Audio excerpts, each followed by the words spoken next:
let me ask you a question. So we've all taken exams before, or quizzes, or whatever your educational institution of choice might call them. And unless you're a superstar student, I'm willing to bet you've come across a question that you have no idea about. Like literally, it's not even that you don't know what the answer is, you don't even really have a good grasp over what the question is asking.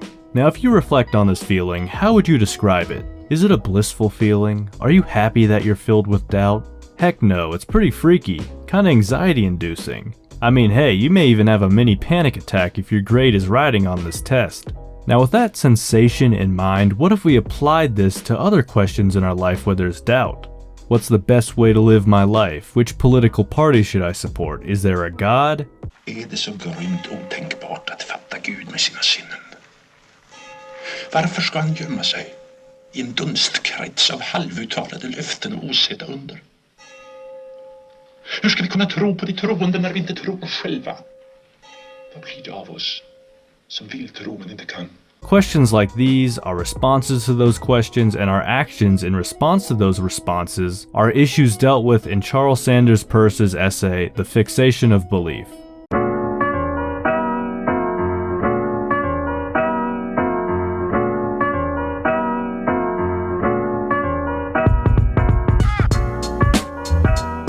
Hello and welcome back to Philosophy Tunes, bringing pop philosophy to the practically minded. And speaking of practicality, some of you may know that we're pretty big fans of William James and Pragmatism on this channel. It's just where I personally find myself now in my own philosophical journey. So I thought it'd be mutually beneficial to put together more videos related to Pragmatism and form a sort of playlist. We already got these 2 videos on William James, so go check those out. But before there was James, we got Charles Sanders Peirce, the 19th century scientist and philosopher, who is a contemporary of James and is considered the father of pragmatism. Now, big disclaimer here, all the pragmatists I've come across have all differed, sometimes in big ways and sometimes more subtly. In the case of Peirce, he later even distanced himself from pragmatism, later creating pragmatism.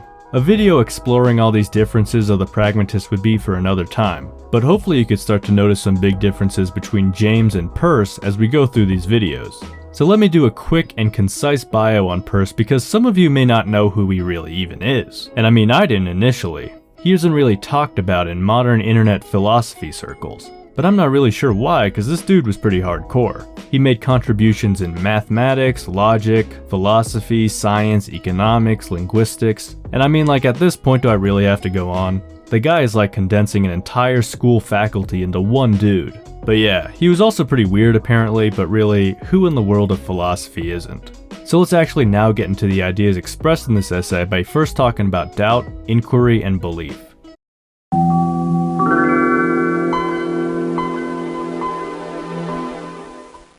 So let's start by asking the question, what is the point of inquiry? Like really, why do we think? Why do we even try and learn? Keep that question in mind as we explore these 3 concepts of doubt, inquiry, and belief.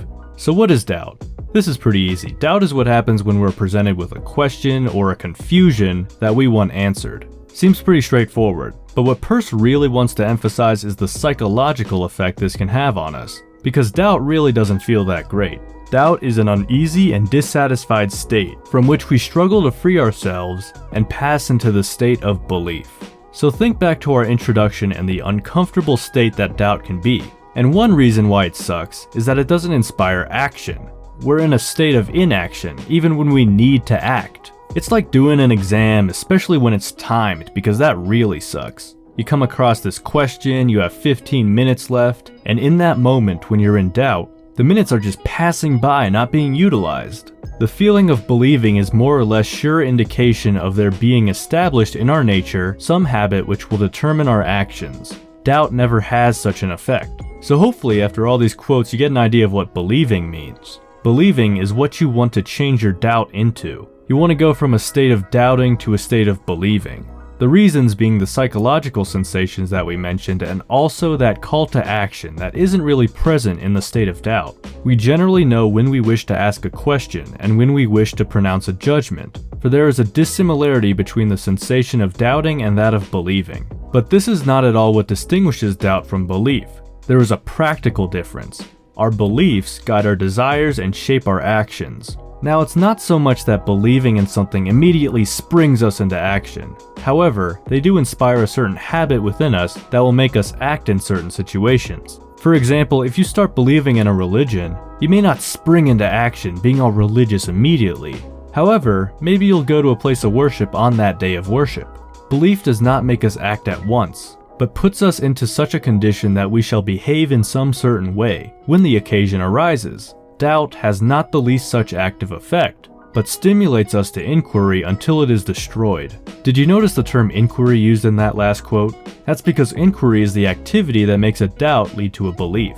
The irritation of doubt causes a struggle to attain a state of belief. I shall term this struggle inquiry, though it must be admitted that this is sometimes not a very apt designation. So to summarize, we're in a state of doubt when a question or confusion arises where we don't know the answer. And this state of doubt causes us not only psychological discomfort, but also puts us into a state of inaction. Through inquiry, we can attain a belief that addresses this doubt, and in this state of belief, we can begin to act habitually in certain situations. Therefore, we might call the goal of inquiry, as Peirce does, the settlement of opinion, because nothing in our little summary talks about truth or objectivity, but simply the psychological reasons for developing a belief. And as we all know, there are many beliefs, many of which aren't exactly true. The most that can be maintained is that we seek for a belief that we shall think to be true, but we think each one of our beliefs to be true, and indeed, it is mere tautology to say so. So you may be like, look, I get it, this is not that crazy. We have doubts in life regarding questions that we find relevant to us. We then engage in inquiry, which aims at settling opinion. We do this to arrive at a belief that addresses that doubt. But my question is, how exactly do you settle opinion? How do we fixate a belief? Well, the next part of the essay addresses exactly that by looking at 4 different methods in which people may fixate their beliefs.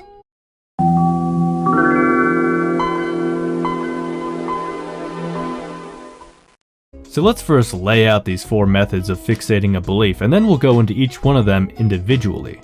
First is the method of tenacity, then the method of authority, then the a priori method, and finally the method of scientific investigation. Now, it should be noted that Peirce does seem more inclined to the method of scientific investigation, but really, each one of these methods have their own strengths and weaknesses compared to the others. Let's start then with the method of tenacity. The method of tenacity is basically attaching yourself to a belief, adhering to it unquestioningly, then turning away from contrary beliefs with disgust. If the settlement of opinion is the sole object of inquiry, and if belief is of the nature of a habit, why should we not attain the desired end? By taking as answer to a question any we may fancy, and constantly reiterating it to ourselves, dwelling on all which may conduce to that belief, and learning to turn with contempt and hatred from anything that might disturb it. So thinking about this solely psychologically, we could definitely see the appeal here. Questioning and reconsidering your beliefs takes time and energy. Why not just settle down into a nice, comfy belief? Why disturb that? And if someone were to try and question that belief, why bother dealing with them? I mean, ain't it nice to just snuggle up believing and reaffirming that you're right? We see this all the time in politics, which is why, I don't know, I personally think debating politics is the biggest waste of time since undergrad. I mean really, compare the number of big influential people who've changed their minds politically to the people who've been steadfast in their political beliefs, generally speaking. And no, edgy teenagers who change their ideology every 20 minutes don't count. Maybe this lack of mind changing, or admitted mind changing, is due to the comfort of the method of tenacity. The man feels that if he only holds to his belief without wavering, it will be entirely satisfactory, nor can it be denied that a steady and immovable faith yields great peace of mind. Also, if you want to make a cool connection to William James, check out this other quote related to the method of tenacity. Thus, if it be true that death is annihilation, then the man who believes that he will certainly go straight to heaven when he dies, provided he have fulfilled certain simple observances in his life, has a cheap pleasure which will not be followed by the least disappointment. Now those are the pros of the method of tenacity, but what are the cons? Essentially, this method is not going to be able to hold up because, as the Joker always says, we live in a society. People are going to be coming at us with different viewpoints and opinions, and if we want to thrive in a social community, we can't just turn our heads away in hatred all the time. But this method of fixing belief, which may be called the method of tenacity, will be unable to hold its ground in practice. The social impulse is against it. So then what? The method of tenacity has the benefit of providing us with extreme pleasure, but it also doesn't hold up well in terms of social influence. Well, the next method, the method of authority, addresses that very concern. Let an institution be created, which shall have for its object to keep correct doctrines before the attention of the people, to reiterate them perpetually, and to teach them to the young, having at the same time power to prevent contrary doctrines from being taught, advocated, or expressed. So this is like the Orwell method, and don't kid yourself, this is a very brutal method we're dealing with here. When complete agreement could not otherwise be reached, a general massacre of all who have not thought in a certain way has proved a very effective means of settling opinion in a country. I don't think I even need to comment on that. However, you might say that here in certain Western countries, we don't gotta deal with that.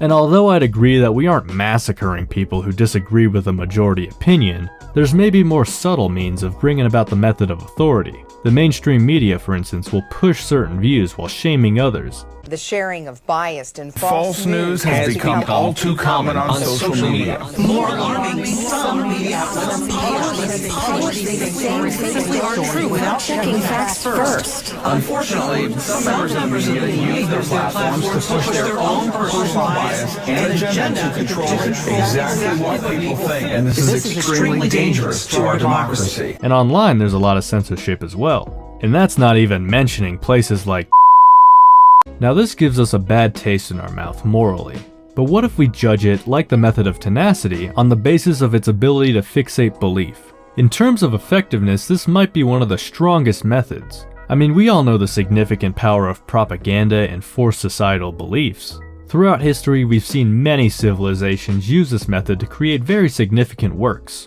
Peirce, for instance, points to stone structures in Egypt and Europe.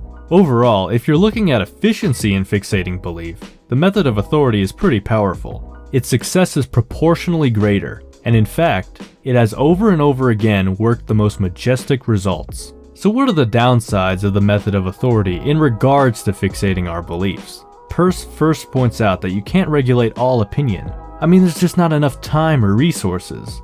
Is the Chinese government really gonna waste their time trying to control a belief in regards to what's the best Looney Tune?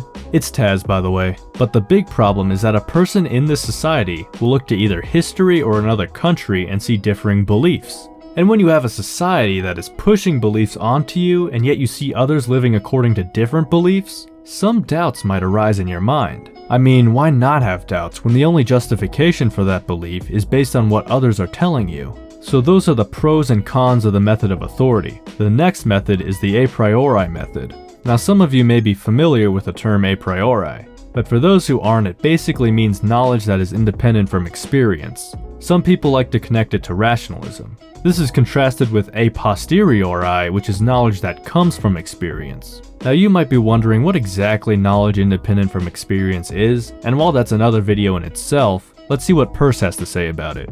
Let the action of natural preferences be unimpeded, then, and under their influence let men, conversing together and regarding matters in different lights, gradually develop beliefs in harmony with natural causes. Systems of this sort have not usually rested upon any observed facts, at least not in any great degree.